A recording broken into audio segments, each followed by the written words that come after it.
हजरत सुलेमान के लश्कर में ना एक हुदहुद नामी परिंदा भी था। लश्कर का कारकुन था परिंदा। हुदहुद गायब था तो हजरत सुलेमान कहने लगे किधर गया वो हुदहुद, नजर ना आ जाया सख्त सजा दूंगा। यहाँ तो कोई अच्छी खबर लाएगा, क्योंकि वो हुदहुद परिंदा जाता था तो खबरें ला के देता था, वरना सजा दूंगा। उतनी देर में हुदहुद भी आ गया। तो ये परिंदे जो कारकुन होते हैं बड़े सियाने होते हैं। कभी बंदा नाराज हो तो सही खबरें ले आते हैं। तो सही खबर लेके आ मेरा चेहरा है ना, आते ही आके बैठा। आपका चेहरा है, ये आपकी चाहत है कि अल्लाह तो उसने हजरत सुलेमान अलैहिस्सलाम ने कहा कहाँ थे? अर्ज करने लगा हुजूर मैं मुल्क सबा गया था, वहाँ एक औरत हुक्मरानी करती, उसका नाम बिल्कीस है। बहुत बड़े तख्त पे बैठती है, 80 गज उसका तख्त लंबा है, 40 गज चौड़ा है और शायद 80 मान के 80 टन उसका वजन है। तो मेरा सूरज को पूछते हैं, बड़ी गाड़ी में हज़रत सुलेमान ने फौरन खत लिखा, फरमाया जाकर उसे मेरा खत दे दो कि यहाँ तो कलमा पढ़ के हमारी फरमा बरदार बन जाए, वरना तैयार हो जाए। जो अल्लाह के गैर को पूछते हैं हम उनके खिलाफ जंग करेंगे।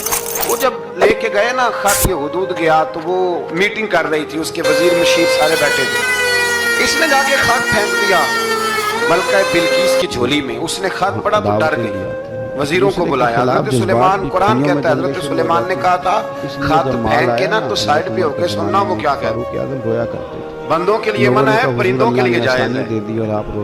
बंदों के लिए मना है साइड पे होके सुनना। हाँ, जिसकी जासूसी की ड्यूटी हो, कुफर की जासूसी, उस बंदे के लिए भी जायज है। तो यहाँ एक तो वो परिंदे थे, दूसरा कुफर की जासूसी कर रहे थे। साइड पे होके सुनने लगे तो मलका बिल्कीस कहने लगी अब क्या करना है, ये खत आया है। वो कहने लगे हम तैयार हैं, आप हुक्म करें, हम लड़ने को तैयार हैं, लड़ेंगे। वो कहने लगी नहीं तेजी ना दिखाओ, कुरान मजीद कहता है कि वो कहने लगी जब लड़ाइयाँ होती हैं तो शहर तबाह होते हैं, मुल्क खंडर बन जाते हैं, लड़ाई मसले का हल नहीं है। उन्होंने कहा कि मैं नबी हूँ। एक दफा आजमा लेते हैं कि नबी हैं कि नहीं। माज़अल्लाह आजमा लेते हैं। कैसे? कहने लगी तोहफे तो आए बेचते हैं, अगर माल पर दिल ललचा गया तो फिर नबी नहीं बादशाह है, और अगर माल पर दिल ललचाया ना तो फिर अल्लाह के कामिल बन गए। ये फर्क उसने उस वक्त बयान किया।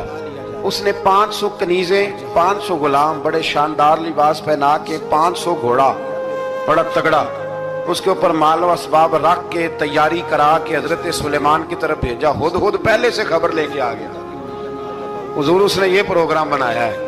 वो जब आया सारा कुछ तो हजरत सुलेमान देख के जलाल में आ गए। फरमाने लगे उसे जाके कह दो तू मुझे क्या तोहफे भेजेगी, मेरे रब ने मुझे माला माल फरमाया हुआ है, माला माल किया मेरे मालिक ने।